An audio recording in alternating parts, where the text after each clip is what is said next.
La previsible retirada de los Harrier en un futuro muy próximo precipita a la Armada, así como a toda la comunidad militar en general y a los aficionados en particular, a hacernos una serie de preguntas sobre el futuro de la aviación embarcada en este contexto de crisis. ¿Hay previsto relevo para el Harrier? ¿A qué nos enfrentamos si la Armada Española pierde su ala fija embarcada? ¿De qué costes estamos hablando?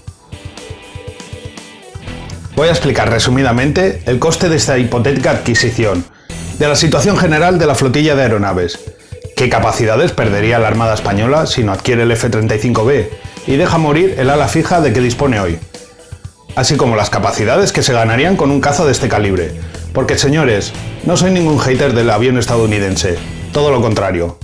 Me parece que ahora mismo es el top de la aviación de combate y debería ser el relevo natural no solo de los Harrier de la Armada, en su versión B, sino de los F-18 de Torrejón y Zaragoza, del que ya hablaré en otro vídeo. Otra cosa es que deja el corazón a un lado e intente razonar si realmente necesitamos estos aviones en el contexto de crisis y carencia de fondos en que vive nuestro país después de esta infección mundial. Así que vamos por faena, soy David y esto es Crónicas Militares. ¡Despeguemos!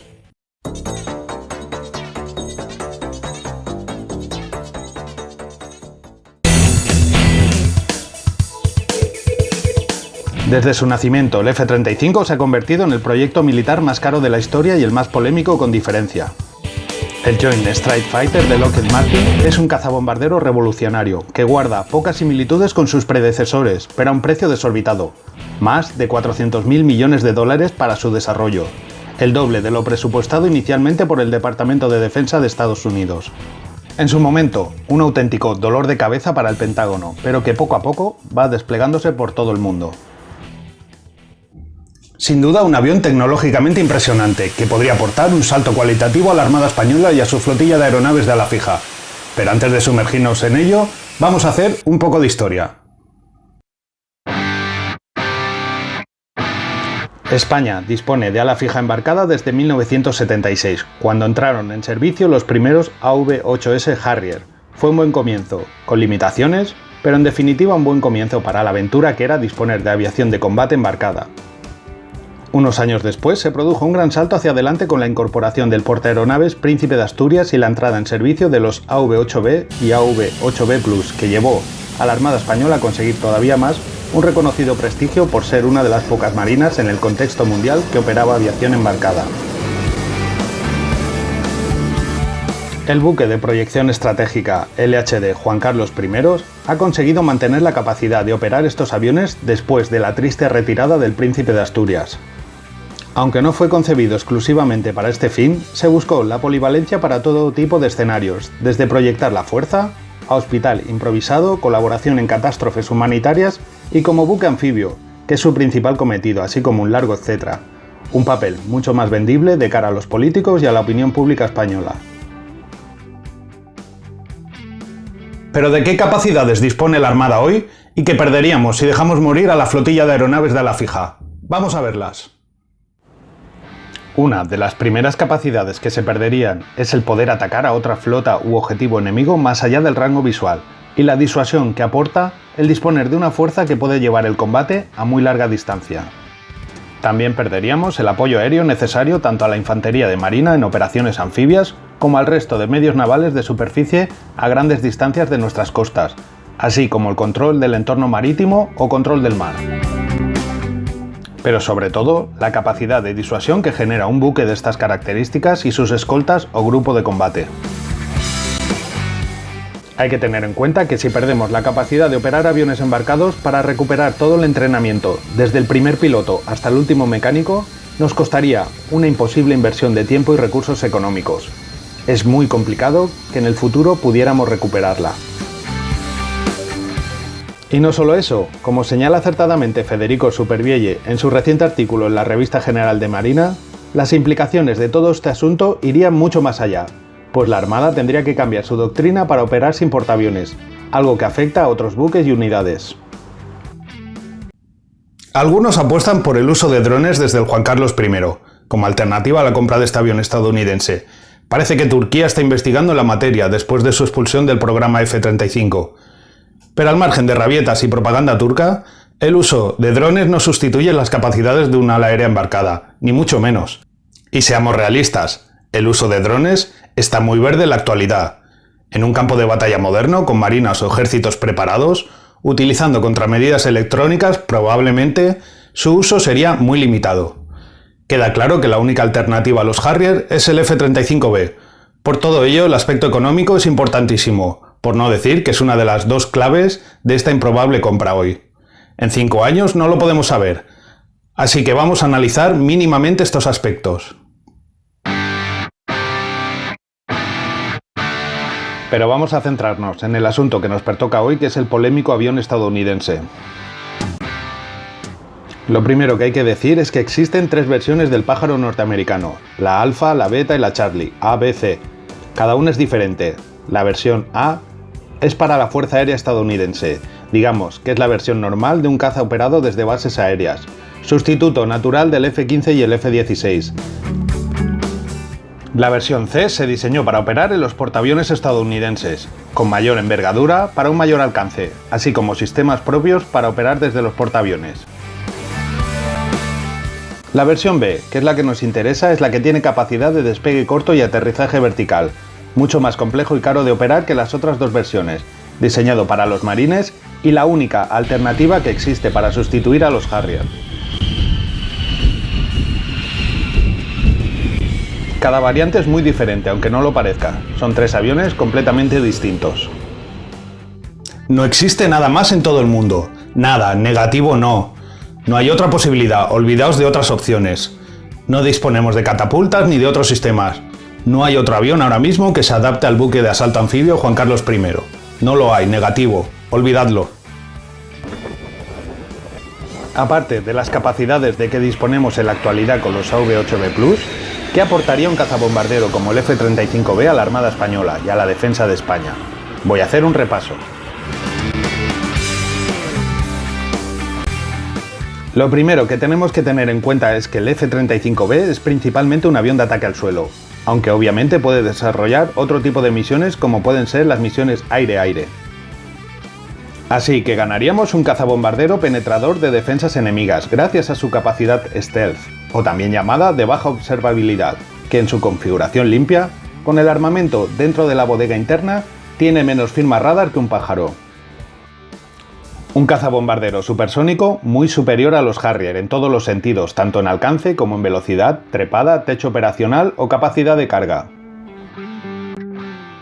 Su capacidad stealth es una ventaja en misiones aire-aire, pues le permite detectar y disparar al enemigo antes de ser detectado. Gracias a ello se multiplican sus opciones a sobrevivir.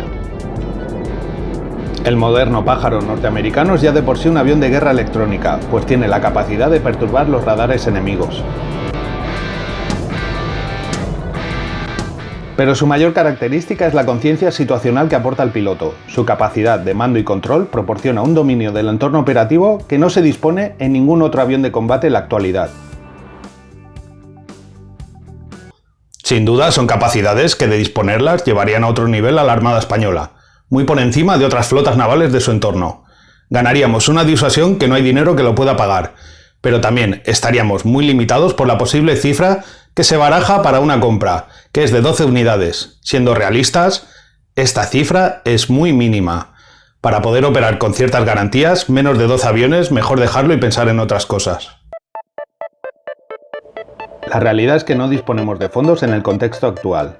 No voy a explicar por qué se prevé que no dispongamos de ellos en un futuro próximo, porque todos conocemos el escenario económico al que nos enfrentamos. Pero sí que voy a señalar con el dedo que desde hace décadas, ya desde 2008, el presupuesto de defensa español es más que paupérrimo. Según datos de la última cumbre de la OTAN el pasado lunes, España destinará a gasto militar el 1,02% de su Producto Interior Bruto durante 2021, el segundo país de la OTAN que menos proporción invierte en defensa solo por detrás de Luxemburgo. De media, los socios de la OTAN invertirán un 1,7% del PIB en gasto de defensa en 2021. Esta tendencia del presupuesto de defensa español es ya endémica, muy lejos del objetivo del 2% para 2024.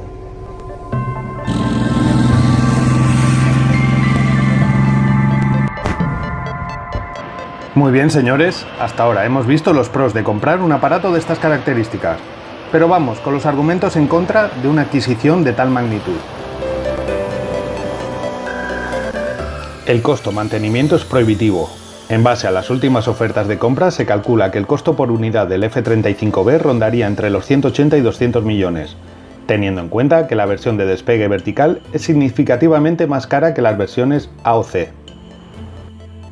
A esto habría que añadirle el número de aparatos a adquirir, pues se barajan cifras de unos 12, un pedido muy inferior en comparación con otras marinas como la italiana o la británica, y son socias del programa.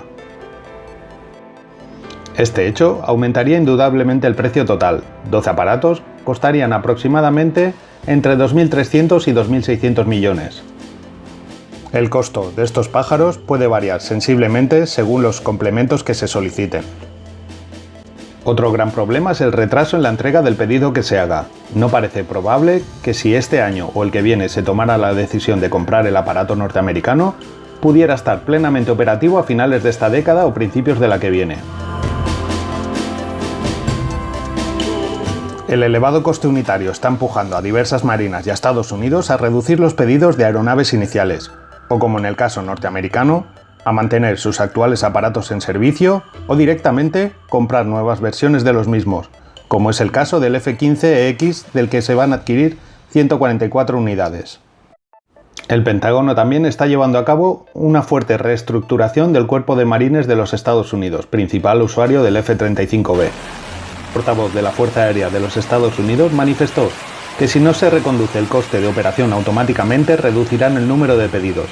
Así están las cosas. Hace unos meses también conocimos la noticia de que Reino Unido iba a reducir el número de aparatos para la Royal Navy, para no hipotecar todavía más a sus fuerzas armadas en la próxima década. El pedido inicial constaba de 138 unidades de este caro pero fantástico aparato. Algunas informaciones relativamente recientes reducen este pedido a solo unos 50 aparatos, aunque son rumores, no está confirmado. Después de la entrada en servicio del segundo portaaviones británico, el Príncipe de Gales, parece más lógico pensar que el pedido podría reducirse a un centenar de los mismos. Y ahora, vamos con la madre del cordero, que es el coste de mantenimiento del aparato. Si comparamos la hora de vuelo del F-35A, versión para la Fuerza Aérea, con la del Harrier, que es de unos $14.000, y sabiendo que la versión de despegue y aterrizaje vertical del F-35 es mucho más prohibitiva, se deduce que la hora de vuelo para la Armada Española podría rondar los $55.000. Con los datos de vuelo de la 9ª Escuadrilla se ha llegado a una media de 135 horas al año en 2018, lo que nos pondría ampliamente por encima de los 70-75 millones de dólares.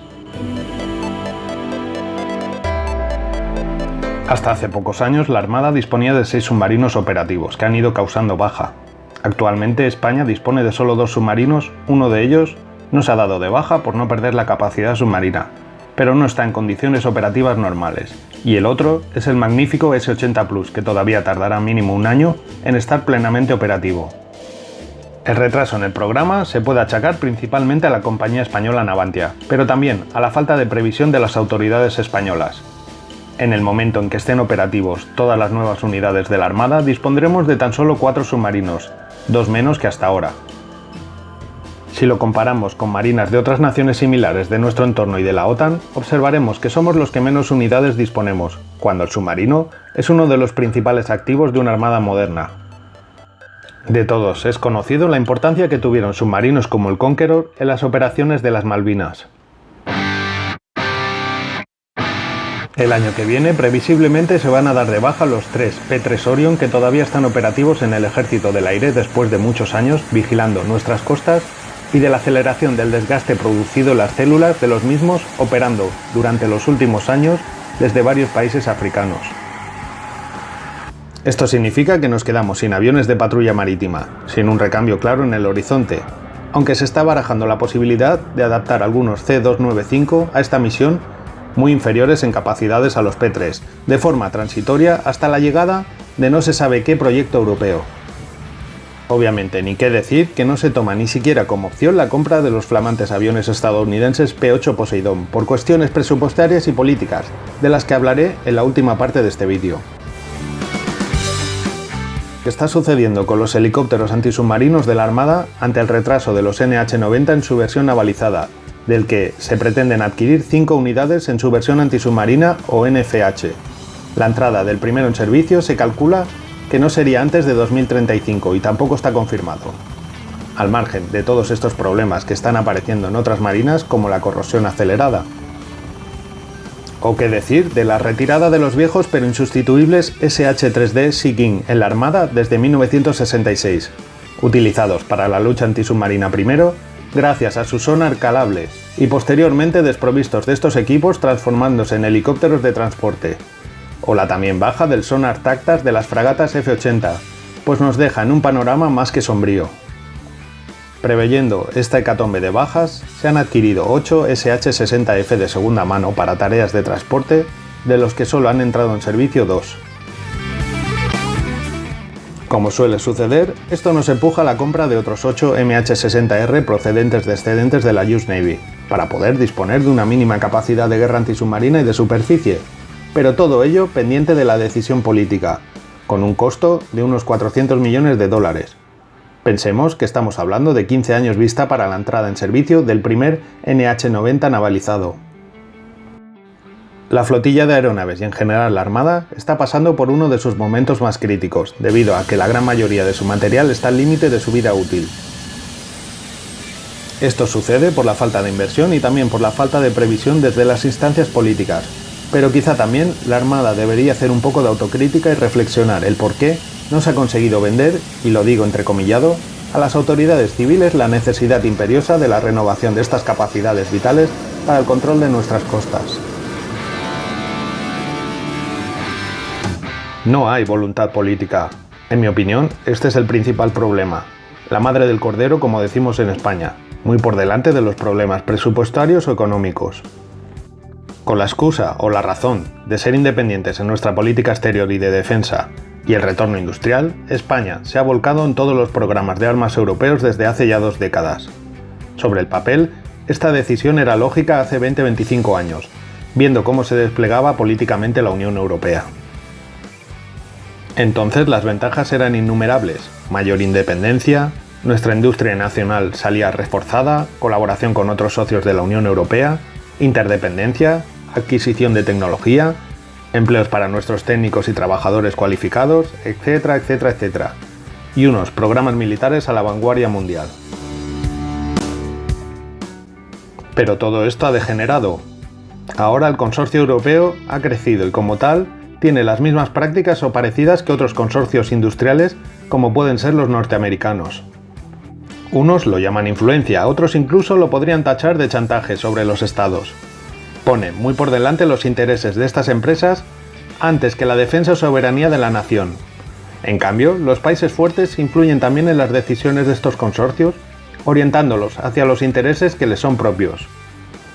Estos días estamos viendo la batalla que hay entre Francia y Alemania por el FACAS, cada uno mirando por sus intereses y España contemplativa. Uno de los últimos bofetones en la cara al F-35 proviene precisamente de nuestro país. Así se expresó la diputada socialista Zaida Cantera, portavoz de la Comisión de Defensa del Congreso, al ser entrevistada en una radio alemana. El F-35 Bravo es un avión puramente estadounidense. Esta compra nos sirve para Europa. La autonomía estratégica es importante no solo por razones militares, sino también porque el dinero europeo financia la industria, el empleo, la investigación y la tecnología en Europa. Estas declaraciones no se entienden si nos fijamos en el número de países europeos que cuentan con el cazabombardero norteamericano dentro de la Unión Europea. Solo podemos deducir de todo ello que el gobierno español, por intereses políticos e industriales, está en contra de la adquisición del F-35 tanto para sustituir a los Harrier como a los F-18 del Ejército del Aire. A esto le sumamos unos presupuestos en defensa menguantes año a año, una crisis sanitaria como pocas veces hemos sufrido, una deuda que ya supera el 125% del PIB, un gobierno de coalición compuesto por un partido político antimilitarista, unos apoyos parlamentarios puntuales abiertamente en contra de las Fuerzas Armadas y con el deseo final de erradicarlas, y a un presidente del gobierno que se cuestionaba no hace tanto para qué sirve el Ministerio de Defensa, tenemos un cóctel perfecto. Pero todavía no está todo perdido. Se le presenta a la Armada una ventana de oportunidad todavía para poder adquirir los F-35B a medio plazo, que viene derivada de la crisis con Marruecos. El baño de realidad del gobierno español frente a Rabat impulsa ahora a conseguir el apoyo de la administración estadounidense frente al vecino del sur. Claramente, esto va a precipitar a la Moncloa a hacer todo lo posible para buscar el favor del gigante norteamericano, y la potencial venta del caza estadounidense podría entrar en todo este puzzle. Bueno, vamos con las conclusiones. La verdad que espero que la Armada Española pueda disponer de este magnífico avión de combate a finales de esta década. Y yo me haya equivocado. Lo celebraré como el primero y haré los vídeos que hagan falta. Ojalá todas mis equivocaciones sean así de positivas para la seguridad de todos nuestros ciudadanos. Si os ha gustado el vídeo, por favor dadle al like y compartidlo. Suscribíos si todavía no lo habéis hecho. La semana que viene toca Malvinas, el espectacular combate de Top Malo House. No os lo perdáis. Mucha suerte para todos vosotros y para vuestras familias. Tened cuidado ahí fuera. Adiós.